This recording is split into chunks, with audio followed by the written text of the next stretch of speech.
everyone. This is your one and only host, Faith Smith, aka the Scorpion Poet, and known by many as Faith Heals.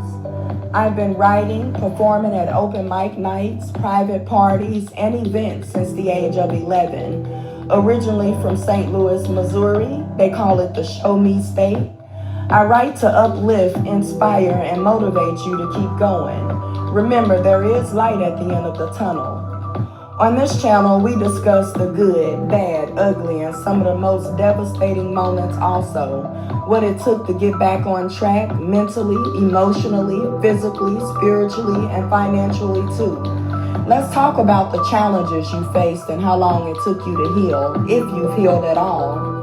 Let's talk about coping mechanisms for your mental health. Let's talk about those sleepless nights, breaking points, the importance of having a support system, the importance of self-care, the importance of being happy alone prior to trying to be happy with someone else, the importance of knowing how to love and how to be loved. On this episode of Reflections of Life, I asked the following questions. If you were given a second chance at anything in life, what would it be and why? Hear responses from Chanel and Denia right after the poem, A Day That Can Never Be Rehearsed or Reversed. Tell us what you think. Feel free to comment below. Let us know what you thought about the poem. Did it hit home? Have you or someone you know ever been through this? What advice would you have for your younger self and to our listeners? We would love to hear from you.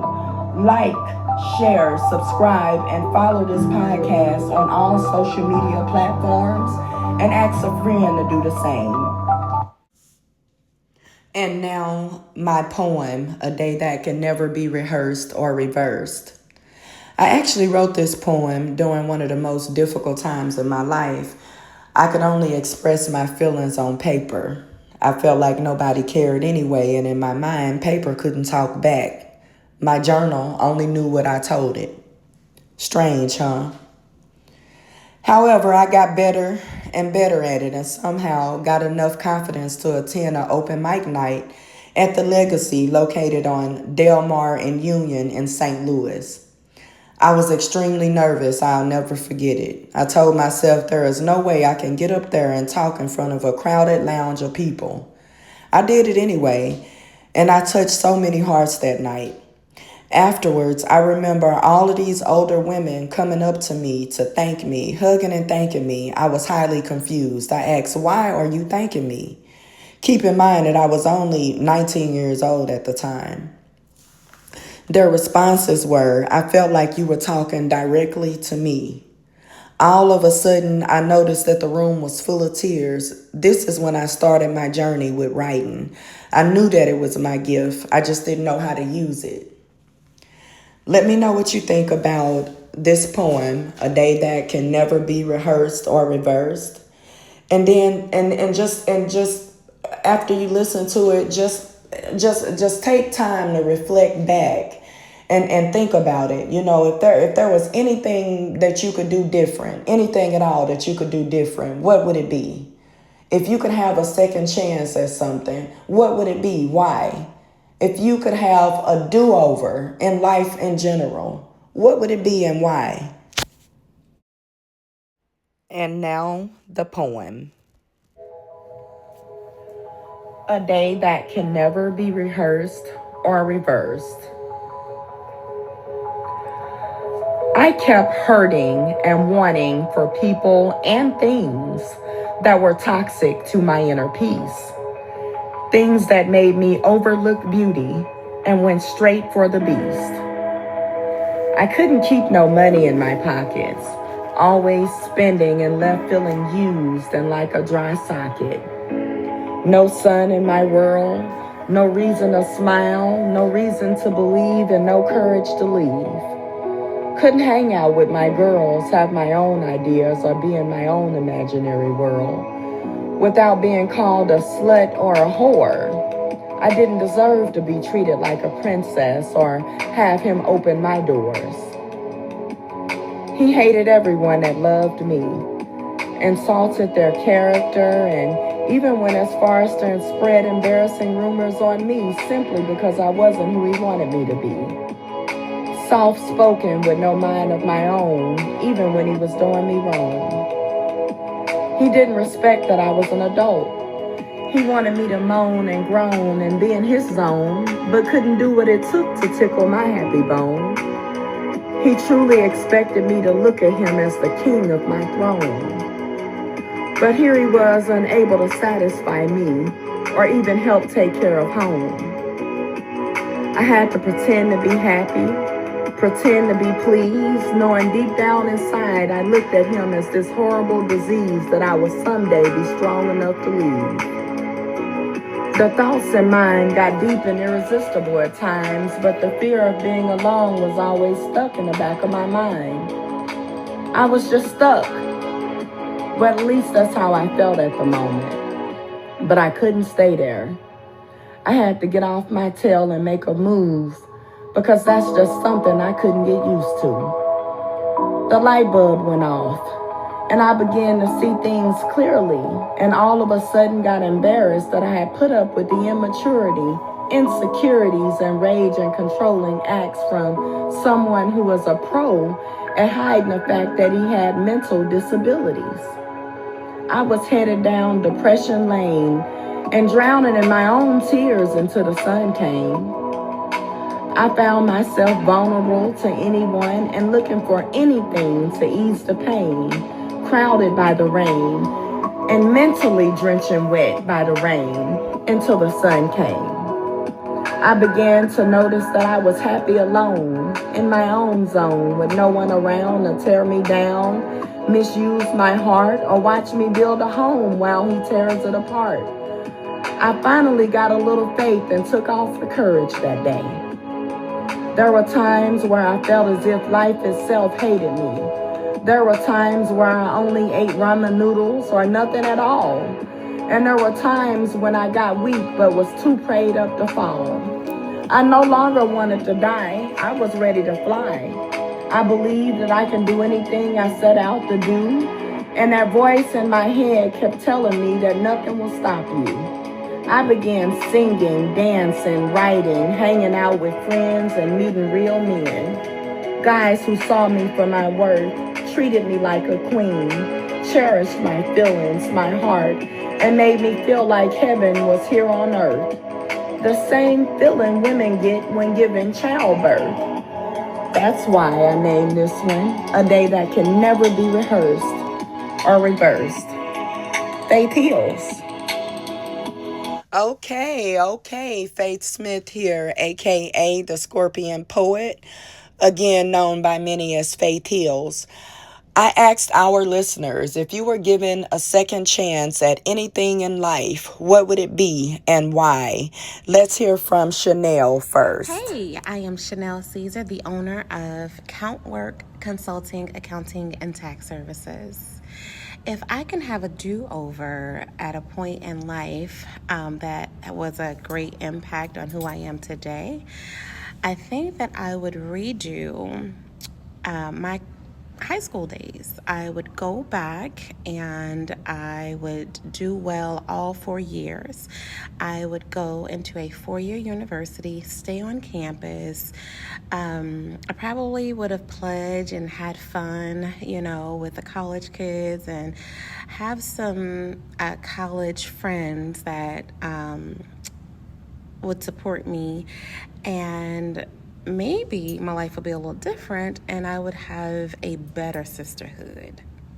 I don't know why I feel like college is it, or that would have been the pivotal point in my life, but if I can do over, it would be that. Thank you so much for that, Chanel. I think we can all relate to wanting to go back and redo college and redo high school in hopes of a better result than we have today. I know a lot of times the majority of us may sit back and think and reflect on life, going back to those days where our mom and dad told us, oh, you need to take school serious. You're not getting your education don't affect me. It only affects you. And all the talks that we just thought, that was unnecessary and we felt that we were being nagged at about. One thing I'm learning today is, number one, practicing self-compassion, working on self-forgiveness, and accepting what can't be changed.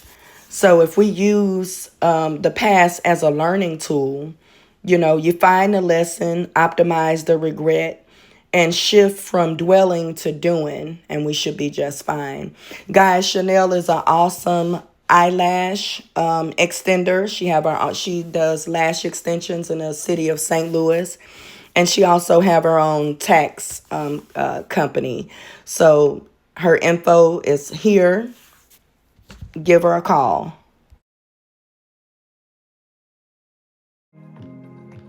All right, and now up next, we're going to hear from Denia. Again, the question is, if you had a second chance, if you were given a second chance at anything in life, what would it be and why? Denia up next. Okay, so I was asked, what is one thing that I wish I had a second chance at? And one thing that I wish I had a second chance at is basically life. I wish I had a second chance at life because as a kid, I wasn't the best of kid. I was always in trouble, suspended, fell in school, regular teenager stuff. Not wanting to do what the parents say. You know how that goes. But I want to have a second chance at life because I want to be a better person. I want to better myself. I want to make better decisions.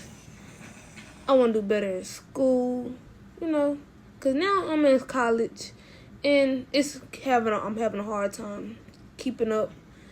I just got the phone with my college. They helping me get back on track. But life period, I would rather have a second chance at.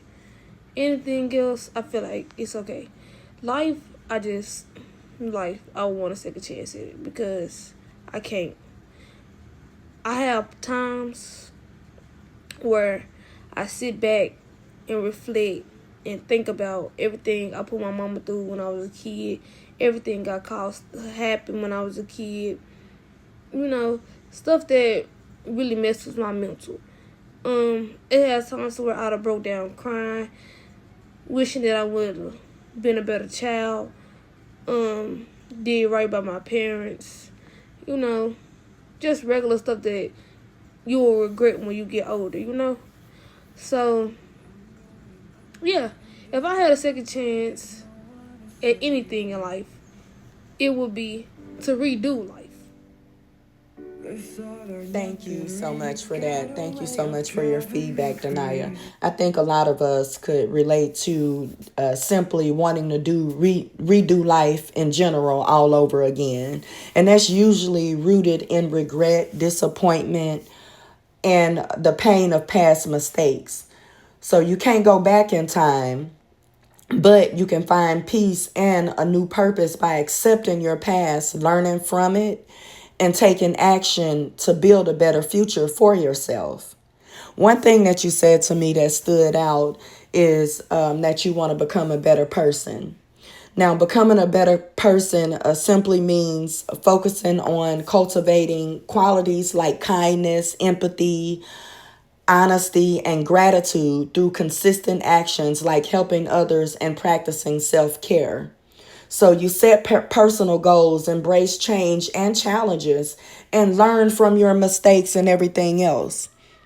And you got it from there. Thank you so much for taking the time to respond for our listeners. Thank you so much for that. All right.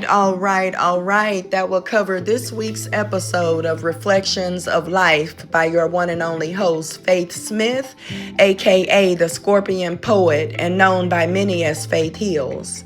Let us know what you thought about the poem, A Day That Can Never Be Rehearsed or Reversed. Did it hit home?